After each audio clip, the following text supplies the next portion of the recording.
അറിയാം, നമ്മളിപ്പോ മലയാള സിനിമയിൽ അഭിനയിക്കുന്ന ആക്ടറാണ് ശരിക്കും.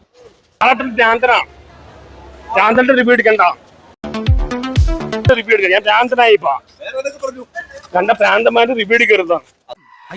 അതെങ്ങനെയാ ശരിയാവുന്നത്? അല്ല, അത് ഇത്ര കഷ്ടായി പോയിട്ടോ. ഓൻ എത്ര വിഷമം ഉണ്ടാവില്ലേ? കുമാര, ഇന്നത്തെ ഒരു രാത്രിയിൽ ഈ കോടാലിനെ നിന്റെ വീട്ടിൽ അഡ്ജസ്റ്റ് ചെയ്യടാ. പിന്നെ ആരാട്ടനെ ആർക്കും വേണ്ട. ആരാട്ടൻ ഭ്രാന്തനാണ്. ട്രൗസർ ഇടാണ്ട് പോടാ, ഇങ്ങനെ വീട്ടിൽ പോടാ. ഭ്രാന്തന്റെ റിവ്യൂ എടുക്കണ്ട. ജോലി എന്നില്ലെങ്കിൽ എനിക്ക് പുല്ലാണോ.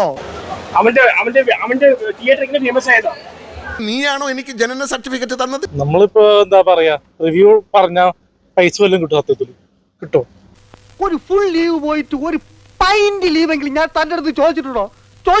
ഇല്ലെന്ന്. റിവ്യൂ പറയുമ്പോ ഒറ്റ പൈസ തരാറില്ല ആരും. അയ്യോ, അത് ഞാൻ അറിഞ്ഞു. പിന്നെ നമ്മൾ ഇതിനോട് വലിയ കമ്മിറ്റ്മെന്റ് കാണിക്കുന്നത് എന്താണെന്നറിയാമോ? നമ്മളിപ്പോ മലയാള സിനിമയിൽ അഭിനയിക്കുന്ന ആക്ടറാണ് ശരിക്കും. എന്ന് ആരോ ചിലര് പറയുന്ന കേട്ടിട്ട് ഇവൻ വന്ന് എന്നോട് പറയായിരുന്നു. നടനാണ്.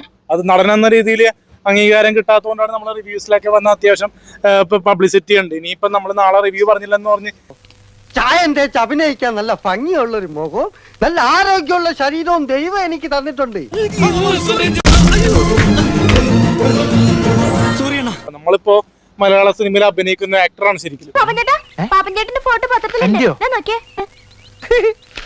പുള്ളി പറഞ്ഞ പോലെ വനിതാ തിയേറ്റർ ഫേമസ് ആയത് ഈ നമ്മള് ഞാൻ സന്തോഷം വർക്കിങ് കാരണം അല്ലാന്ന് ഇന്ന് എനിക്ക് മനസ്സിലായി. പല രീതിയിലുള്ള കോപ്രായങ്ങളൊക്കെ ചില സമയത്തൊക്കെ കണ്ടിട്ടുണ്ട്.